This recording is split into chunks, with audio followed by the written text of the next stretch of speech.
या का नाम दो या का नस्ताइन। अच्छा, तो आज हम लिविंसन का चैप्टर नंबर 3 जो है वो डिस्कस करेंगे, जिसमें growth cycle, obligate intracellular growth, aerobic और anaerobic growth, fermentation of sugars और आयरन मेटाबॉलिज्म के जो हैं वो छोटे छोटे से टॉपिक्स हैं और ये पूरा बहुत इंपॉर्टेंट है, एक ही पेज का तो चैप्टर है। अच्छा, अब जो बैक्टीरिया होते हैं वो डिवाइड किस तरह से करते हैं। अच्छा, जो बैक्टीरिया होते हैं वो डिवाइड करते हैं बाइनरी फिशन के ज़रिए।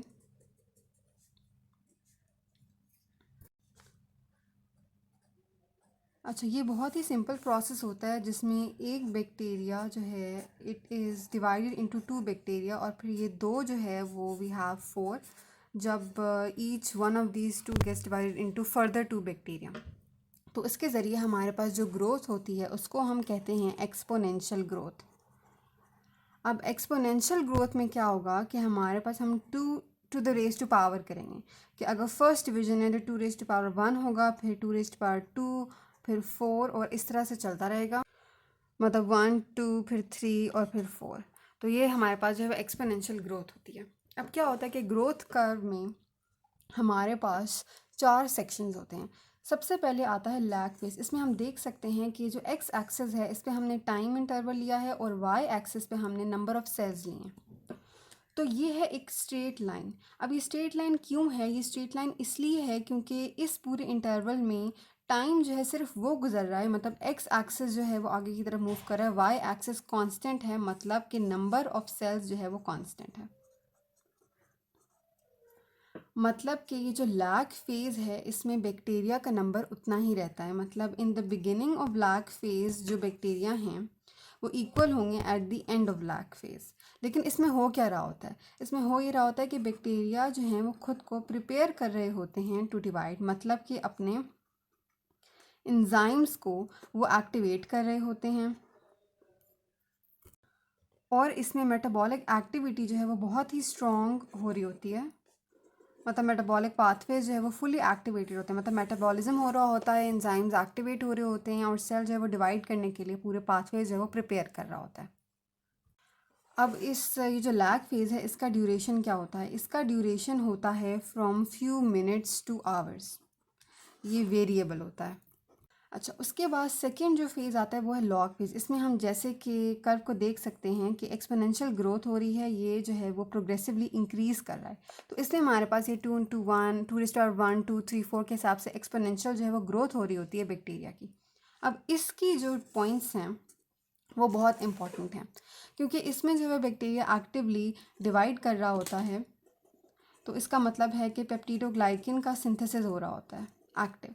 तो इसकी वजह से इस फेज़ के दौरान बीटा लैक्टम्स जो हैं वो सबसे ज़्यादा एक्ट करती हैं। तो अगर हमसे कोई पूछे कि एंटीबायोटिक्स इनमें से किस फेज़ पे जो है सबसे ज़्यादा एक्ट करेंगी, तो वो होगा लॉग फेज़, जब एक्टिव डिवीजन हो रही होती है।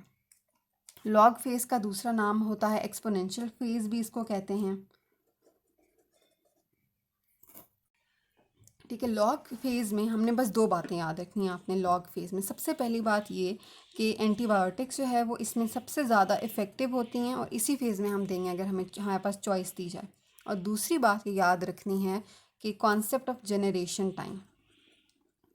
अच्छा, अब जनरेशन टाइम को हम डिफ़ाइन करते हैं, the time which is taken by one bacteria to divide into 2, मतलब one cell to divide into 2, मतलब एक सेल 2 में डिवाइड करने के लिए जो टाइम लेगा उसे हम कहेंगे जनरेशन टाइम। और ये बैक्टीरिया टू बैक्टीरिया जो है वो वेरी करता है और जनरेशन टाइम हम लॉग फेज़ में ही जो है वो डिटरमिन कर सकते हैं। तो लॉग फेज़ में एक तो एंटीबायोटिक्स का असर होगा और जनरेशन टाइम जो है वो हम डिटरमिन करेंगे। अब क्या होता है कि बैक्टीरिया जो है वो एक्टिवली डिवाइड कर रहे हैं, एक वक्त आएगा कि बैक्टीरिया क्योंकि मेटाबॉलिज्म हो रहा है तो टॉक्सिक प्रोडक्ट्स बनना शुरू हो जाएंगे, न्यूट्रिएंट्स यूज़ होना शुरू हो जाएंगे। अब देखें पीक तक बैक्टीरिया की सेल डिवीजन हो गई है, अब जाके वो एक स्टेशनरी लेवल हो गया, मजीद बढ़ नहीं रहा है। वो इसलिए क्योंकि इतने टॉक्सिन्स एक्यूमुलेट हो गए हैं और न्यूट्रिएंट्स इतने एग्जॉस्ट हो गए हैं कि अब सेल की डेथ शुरू हो गई है और ये अब एक इक्विलिब्रियम का जो है वो पॉइंट आ गया।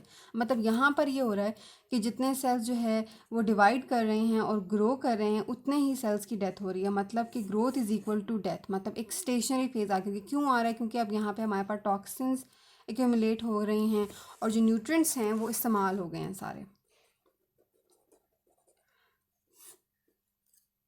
अब सवाल ये आता है कि क्या कोई ऐसा तरीका है कि जो बैक्टीरिया हैं वो कंटिन्यूसली डिवाइड ही करते रहें और स्टेशनरी फेज़ आए ही ना।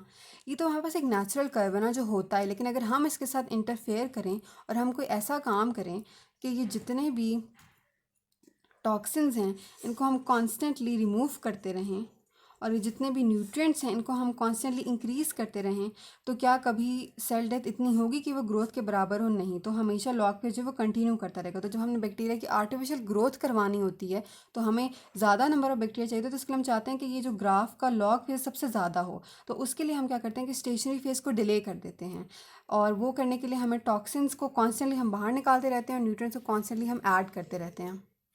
और ये जो हमारी इंटरफेरेंस है, ये करने के लिए हम एक सेटअप यूज़ करते हैं, उसे हम कहते हैं कीमोस्टैट।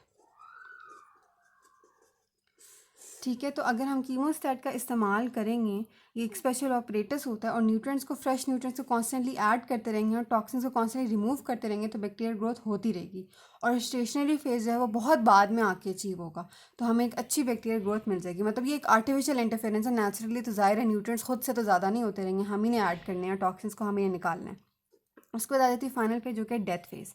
अब इसमें क्या होता है कि हमें पता है कि टॉक्सिन्स स्टेशनरी फेज में ज़्यादा हो गए, तब इसमें इतने ज़्यादा हो जाते हैं कि डेथ जो है वो, सेल डेथ जो है उसका ज़्यादा हो जाती है as compare to number of new cells, और फिर आहिस्ता आहिस्ता सारे जो है सेल्स कम होना शुरू हो जाते हैं और फिर एंड में इवेंचुअली जो है वो हमारे पास कंप्लीट डेथ जो है वो अचीव हो जाती है। तो ये पूरे हमारे पास 4 फेजेस थे ग्रोथ कर्व के। अच्छा, अब लिविंसन में जनरेशन टाइम जो मेंशन हुआ हुआ, जो कि एमसीक्यूज में पूछा जा सकता है, जैसे हमने कहा था कि जनरेशन टाइम या डबलिंग टाइम हम जो है वो लॉग फेज़ में डिटर्मिन करते हैं। और इसमें क्या होता है, ये वो टाइम है जिसमें एक सेल दो में डिवाइड करता है। मैंने कहा था कि बैक्टीरिया टू बैक्टीरिया जो है वो वेरी करता है। तो जो ई कोलाई होता है उसका जो जनरेशन टाइम होता है वो होता है 20 मिनट्स। ठीक है, और जो माइकोबैक्टीरियम ट्यूबरक्लोसिस होता है इसका जो जनरेशन टाइम होता है ये होता है तकरीबन 18 आवर्स। तो ये जनरेशन टाइम दो बैक्टीरिया के मेंशन किए हुए 20 मिनट्स फॉर ई कोलाई और 18 आवर्स फॉर माइकोबैक्टीरियम ट्यूबरक्लोसिस। मतलब कितना फ़र्क है दोनों में।